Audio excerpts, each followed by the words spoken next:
Este video es parte de una serie, así que cuando termines te invito a que le eches un vistazo al resto. Link en la descripción y en las tarjetas del video.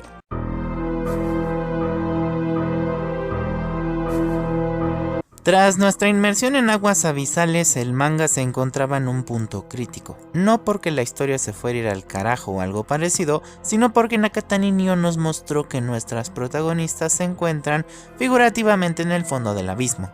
Por un lado, tenemos a una Yu que aceptó, nunca mejor dicho, ser el desahogo de Touko, y por su parte, la chica Nanami se encuentra aún en la fase de negación por la muerte de su hermana, dejando que Mio viva entre comillas a través de ella, mientras ella, o sea Touko, se ahoga en el fondo abisal, por lo que el siguiente movimiento es clave para no perder tiempo, y si bien uno pensaría que lo más normal sería empezar a trazar el camino para que ambas comiencen a subir, Nakatani Nio hizo un movimiento audaz aunque algo arriesgado, que fue figurativamente mandar a la banca a Touko y Yu para que entre su as secreto, me refiero a Saeki Sayaka. Así que exploremos qué nos ofrecieron estos primeros capítulos del tomo 3 de Yagate Kimi ni Naru.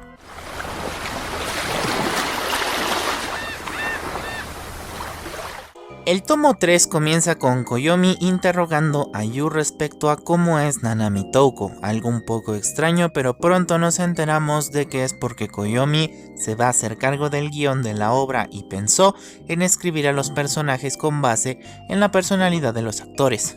Yu naturalmente sigue el cuento de que Touko es perfecta, cosa que a Koyomi, según ella, no le sirve porque es más fácil escribir a personas con defectos. Y bueno, a resumidas cuentas, a Yu no se le cae una idea y recién se percata de que ella y Touko andan guardando muchos secretos.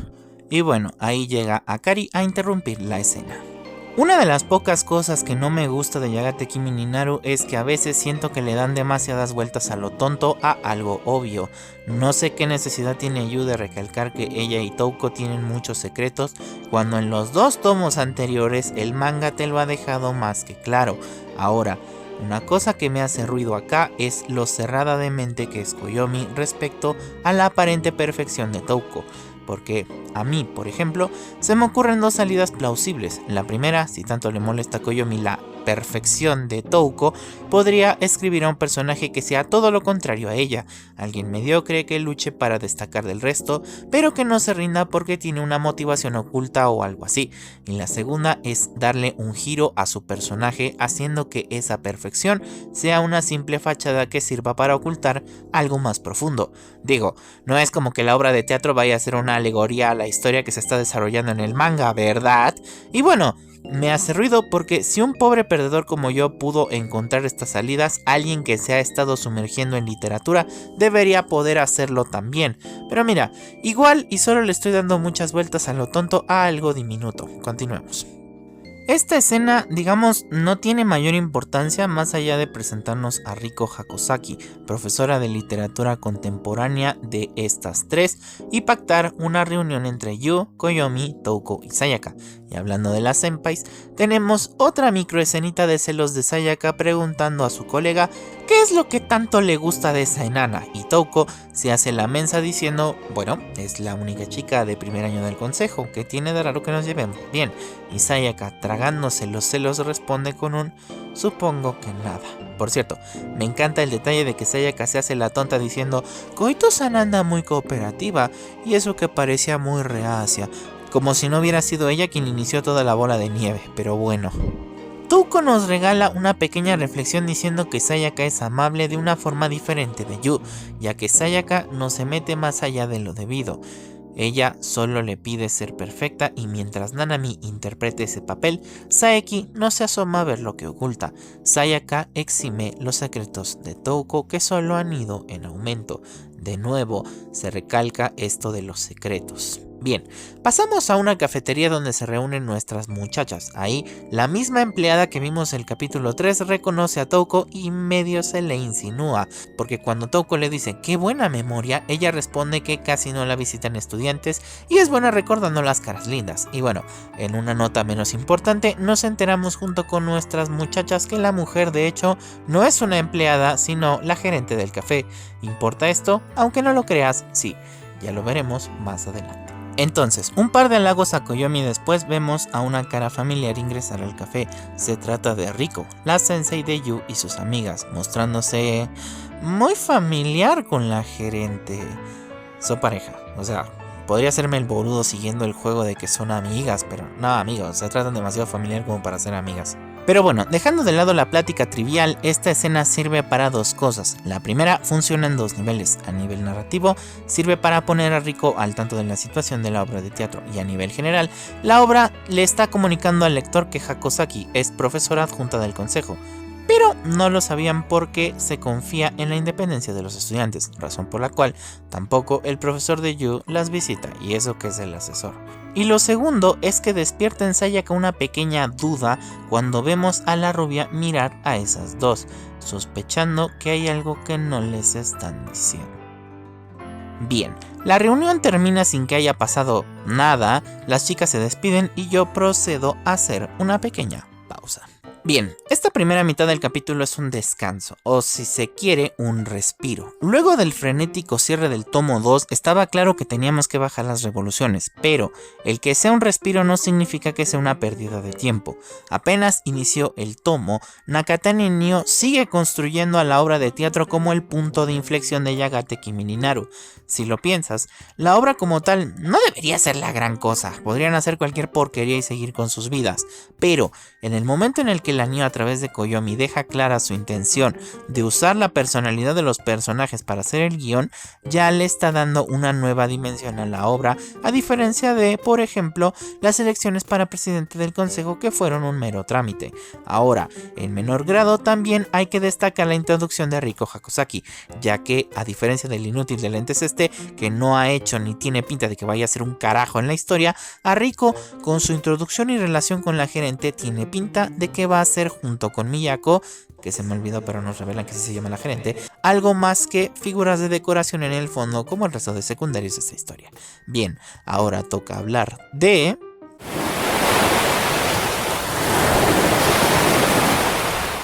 Cuando Touko y Yu se quedan solas, tienen una pequeña conversación de lo ocurrido más temprano en el día. Aunque si te soy honesto, es medio banal esta conversación porque no llega a nada. Y aunque no lo parezca, esto puede volverse un gran problema porque ya Yu tuvo dos percances. Uno con Maki y el otro con Koyomi. Y digo, ya que el pájaro está rompiendo las pelotas con esto de los secretos, hubiera estado bueno que Touko y Yu buscaran la forma de proteger de mejor manera su secreto. Yo digo, y por ahí alguien dirá, bueno Petis, no es para tanto porque no pasó nada. Y sí, yo sé que no pasó nada, pero paremos un segundo y preguntémonos por qué no pasó nada. ¿Ya estaba planificado así o Nakatani Nio se dio cuenta de que si seguía por ese rumbo me las iban a cachar y no había forma de salir de ese problemón y decidió dar marcha atrás?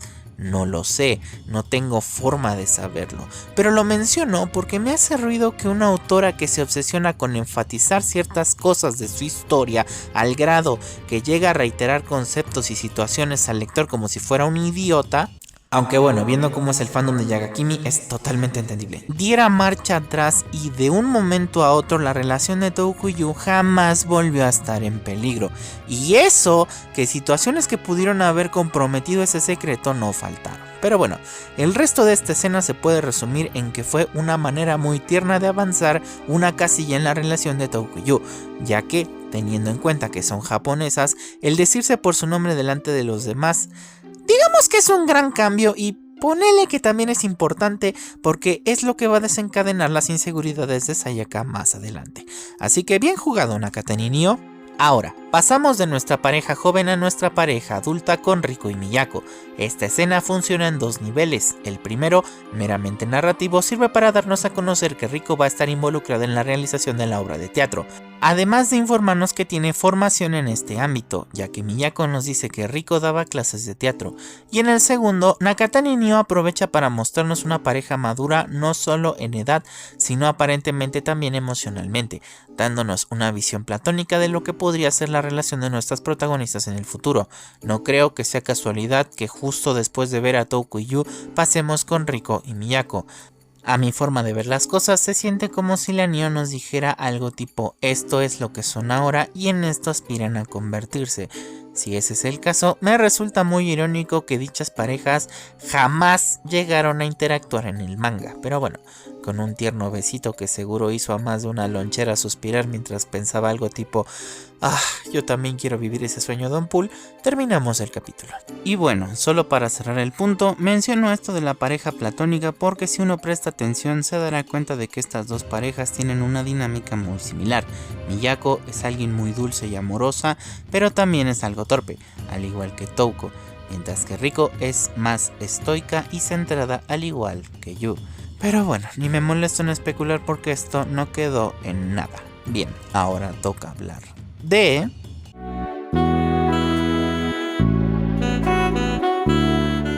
El capítulo 12 comienza con una reflexión que quiero creer que es de Sayaka, pero por las palabras fácilmente podría ser de Touko, y el anime no ayuda porque ni la incluyeron.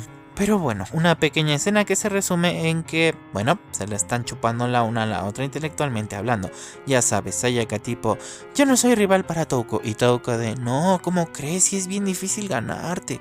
Pasamos al consejo estudiantil donde Touko llama a Yu por su nombre frente a todos, desencadenando la inseguridad de Sayaka. Y bueno, Dojima le pregunta a Touko si acaba de llamar por su nombre a Koito, para alivio de Sayaka, a lo que Touko dice que pensó que ya era hora de ser más amigable. Y bueno, luego pasa una escena muy divertida en la que Dojima le dice su nombre y Touko lo deja presencialmente en visto, tipo: a nadie le importas tú, flaco. Y bueno, Sayaka, medio intentando seguirle la corriente a su amiga, dice que ella también comenzará a llamar a Yu por su nombre, lo que medio saca de onda a la chaparrita, pero al final acepta. Sin embargo, Sayaka se termina arrepintiendo diciendo que al final Koito-san le resulta más cómodo. Por cierto, me encanta la mirada de asesina en serie que Touko le propinó a Sayaka cuando dijo lo de llamar a Koito-san por su nombre. Amiga, cálmate, por favor. Total, luego digamos que se nos da un hint del pasado de Sayaka, aclarando que Sayaka fue a un colegio para señoritas. Touko y ella recién se conocieron en preparatoria y no viven cerca. Literal, a Sayaka la Nakatani le dio todos los handicaps posibles. En fin, nos encontramos en casa de Sayaka donde nuestra güerita se encuentra reflexionando por qué Koito-san. Continúa expresando su preocupación ya que nunca había visto a Touko acercarse tanto a alguien, y es como sí, pero súbitamente se detiene entrando en negación, diciendo que no importa qué tan cercanas se vuelvan Touko y Yu, no se convertirán en una relación especial o concreta, ya que después de todo estamos hablando de Touko, y cierra diciendo: una relación concreta, ¿eh? Ahí la imagen de la pareja adulta viene a su cabeza. Al día siguiente vemos que Sayaka fue al café, se sienta en la barra y una vez la clienta que quedaba además de ella se va, Sayaka le pregunta a Miyako si ella y Riko son pareja, cosa que sorprende a la gerente pero termina confirmando que efectivamente son pareja y le pide a Sayaka que guarde el secreto, mientras nuestra muchacha permanece pasmada. Acá es donde les digo que toma importancia eso de que Miyako haya sido presentada como la gerente del café, ya que así nos evitamos que se armen cuestionamientos tipo ¿por qué carajo una empleada está hablando con una cliente sin que el dueño o la dueña del café salga a reclamarle por eso? Nuevamente, bien jugado, Nakatani Nio. Bien, la gerente, que se sorprende por la reacción de Sayaka, le pregunta si acaso no lo preguntaba porque ya lo sabía, a lo que Sayaka responde que sí, pero que no esperaba una respuesta tan franca, a lo que Miyako le responde que, bueno, a su edad ella también pensaba que debía mantenerlo en absoluto secreto, y le pregunta si hay alguna chica que le guste, a lo que Sayaka responde que sí, y entonces se nos desencadena un flashback. Sayaka le cuenta a la gerente, y por extensión a nosotros, que todo comenzó antes de conocer a Touko. En su secundaria, una senpai llamó a Sayaka y se le confesó, cosa que le pareció rara al principio porque ambas eran chicas, pero bueno, no nos dice más, pero se intuye que lo aceptó.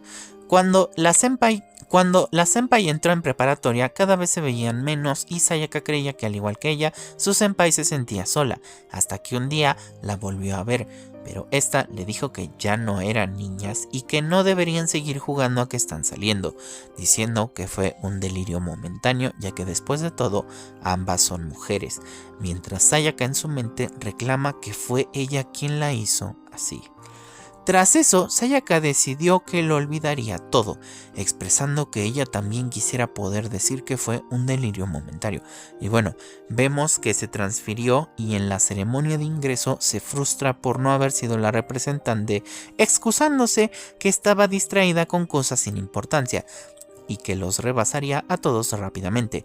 Pero fue entonces que vio a Touko y según ella, todo se volvió irrelevante.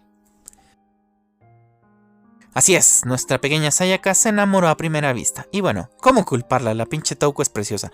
Volviendo a la actualidad, vemos a Miyako disfrutando el chisme mientras la pequeña Sayaka con una sonrisa en su rostro dice que ella ya no quería volverse a enamorar de una chica y que por eso decidió ir a una escuela mixta. Pero cuando conoció a Touko, empezó a pensar que estaba bien ser así. Ahí Miyako le preguntó que qué le gusta de ella, a lo que Sayaka responde dudosa que su cara, provocando la risa de la gerente, diciendo que eso también es importante. Sayaka continúa diciendo que la forma en la que va siempre por delante de ella, además de la manera en la que se esfuerza en cumplir un ideal, provocando el enternecimiento de la gerente diciendo que sí que le gusta. Sayaka se disculpa y dice que quizás solo quería hablar de esto con alguien, confesando sentir celos de la relación de la gerente y su maestra. Miyako le pregunta si piensa declararse, a lo que Sayaka responde que no puede. Miyako cuestiona si es porque no le gustan las chicas, a lo que Sayaka responde que, si bien eso es una preocupación, es algo más sencillo, y es que Touko pierde los estribos cuando recibe afecto ajeno, y que confesarse sería presionarla, por lo que prefiere dejar las cosas así en lugar de destruir lo que tienen, asegurando que ella la necesita como su mejor amiga, preguntando si sería tan despreciable mantener sus sentimientos ocultos para mantenerse a su lado. Entonces, la gerente le da una taza extra a Sayaka diciendo que es cortesía de la casa porque es una chica muy amable, diciéndole que ya que el deseo de aquella chica es que sigan siendo amigas, decidiste esconder a toda costa tus sentimientos, ¿no? Eres una buena chica. Sayaka pone en duda eso, diciendo que ¿y si solo lo hago para seguir a su lado? Pero Miyako le responde que aún así es muy duro contener lo que uno en verdad siente, así que le pide que acepte el café, a lo que Sayaka solo agradece por la bebida.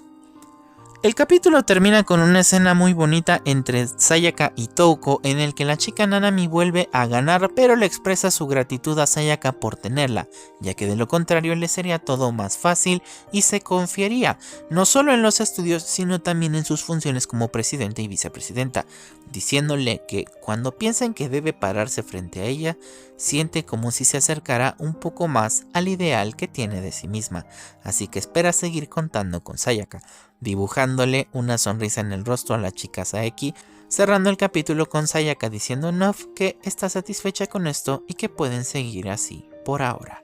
Y así también terminamos nosotros nuestro capítulo de hoy. Este último capítulo es hermoso y es, a mi muy particular punto de vista, el momento en el que Sayaka se separa del resto de inútiles a los que Nakatani Nio tiene el descaro de llamar secundarios y se convierte, de nuevo, a mi vista, en la tercer protagonista de esta historia. Pero ahondaremos en detalles un poco más adelante. Ahora, desde un punto de vista más general, el inicio del tomo 3 fue una apuesta arriesgada, pero que al final Nakatani Nio terminó ganando. Veníamos de un momento muy potente al final del segundo volumen y la Nio decidió meter freno y empezar a moverse por otro rumbo, dejando descansar un poco a la pareja principal. Si me lo preguntas, hasta podría decirte que estamos comenzando un nuevo arco narrativo. Ahora, respecto a nuestras protagonistas, como ya te dije, al ocupar un rol secundario, su participación en estos 2 capítulos pasó casi que desapercibida.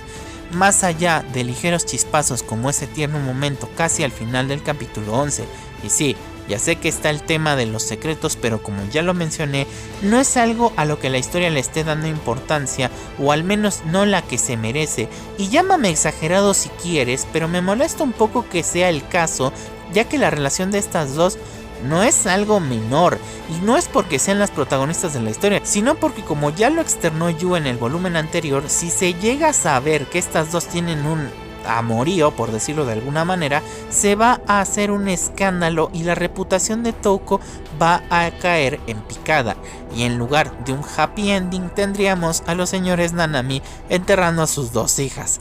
Cosa que si lo piensas es muy traumático. Pero bueno, realmente no siento que haya algo más que destacar de estas dos, fuera de cosas como que Touko se siente tentada a ir más allá con Yu probando sus límites, o algo más del nivel de un fan promedio de Yagakimi, como lo es que Nakata Ninio nos dio pistas de la pasiva que resultó ser Touko.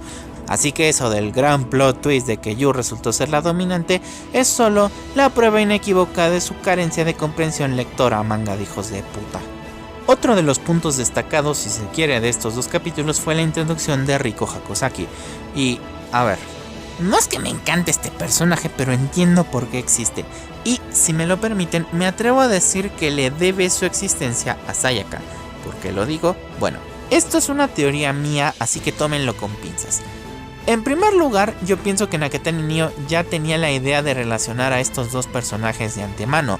No creo que sea casualidad, mucho menos en esta historia, que el personaje de la empleada, que derivó en la dueña de un café, tuviera una interacción más cercana con el personaje que es reconocido por su gusto particular por dicha bebida. Así que, ya habiendo decidido que Miyako sería una especie de confidente para Sayaka, necesitamos que esta última se interese por la situación sentimental de la gerente. Pero ahí surge el primer problema: cómo relacionamos a estas dos sin meternos en problemas, ya que, por muy joven que sea Miyako, sigue siendo una mujer adulta con una menor de edad. Y meter a un random no serviría de nada, ya que necesitamos a alguien que le cause un impacto a Sayaka por estar ahí. Y el elenco de personajes actual tampoco ayuda, por lo que no queda de otra que usar a alguien de la escuela. Pero ahí viene el segundo problema, ya que no podemos usar, por ejemplo, al profesor de Yu, porque sería una pareja hetero y en este caso puntual eso no nos sirve. Entonces, tras todo ese proceso de pensamiento, imagino nació Hakozaki Riko. No digo que esté mal, al contrario, si fue como pensé sería 10 de 10 Nakatani, pero lo menciono porque me parece mucha casualidad que justo la conozcamos al principio del capítulo y luego nos suelten un mini lore de la muchacha diciéndonos quién es, por qué nos debería de importar y por qué carajo no la habíamos visto antes. Y más teniendo en cuenta que eso nos iba a servir para expandir el lore de Sayaka. Pero bueno, independientemente del motivo de su existencia, la introducción de esta señora abre una nueva ventana de oportunidades. Veamos cómo se desarrolla en el futuro, ya que parece que, a diferencia del 4 ojos choto esta mujer sí será, por lo menos, un poquito más importante. Y hablando de esa mujer, toca hablar de su pareja y puta madre, amigo, espectacular. Por primera vez siento que estoy viendo un verdadero personaje secundario y no a herramientas sin alma o despojos de potencial desperdiciado. Miyako es alguien con carisma y personalidad bien marcada, que no busca robar foco sino complementar adecuadamente y que ayuda a la protagonista, en este caso Sayaka, desde su experiencia. Si Sayaka fue la estrella absoluta en esta primera parte del tomo, Miyako es el telescopio que nos ayuda a apreciarla de mejor manera. Y hablando de nuestra incuestionable estrella, Saeki Sayaka trascendió por completo. Atrás dejó las etiquetas y los arquetipos y se convirtió en una persona. Sí, no tengo otra forma de describir a Sayaka más que como una persona. Es una pobre chica con dudas a la que ilusionaron y luego la hicieron dudar de su propia identidad, al grado que no solo cayó en una gran tristeza, sino que también llegó a renegar de sí misma por el dolor. Pero luego, cuando se enamoró y aceptó que le gustan las chicas, no es que maduró de la noche a la mañana, no, porque sí, puede parecer que Sayaka es alguien madura emocionalmente, pero lo cierto es que no, ya que el manga te muestra que Sayaka vive constantemente en negación. Niega, o mejor dicho, esconde sus sentimientos por el bien de su amada, pero lo cierto es que también lo hace para evitar lastimarse, al grado de aceptar lo que coloquialmente conocemos como migajas. Sí, Sayaka es migajera, pero también entiendo por qué lo es. La pobre chica está caminando en la zona más segura posible porque no quiere volver a lastimarse, algo total, completa y absolutamente comprensible. Y lo que lo vuelve más trágico es que fue precisamente eso lo que terminó provocando su derrota, entre comillas, porque ella misma renegó de todas las señales de alarma que sus instintos le dieron para tratar de decirle que el status quo había cambiado. Y tras esa ampliación del lore, uno no puede evitar pensar algo como: mi muchacha merece ser feliz, amigo. Pero bueno, creo yo que esa fue la gran victoria de estos dos capítulos, el cambiar para siempre la mala percepción que algunos podrían haber tenido de Sayaka en los primeros tomos, y no solo convertirla en la favorita indiscutible de cierto sector del fandom, sino también empezar a moldearla para ser la pieza clave que en un futuro permita elevar esta historia a otro nivel. Entonces, tras los dos primeros capítulos del tomo 3, Yagateki Minaru estableció a una tercer protagonista y añadió a dos personajes secundarios que aún tienen bastante potencial.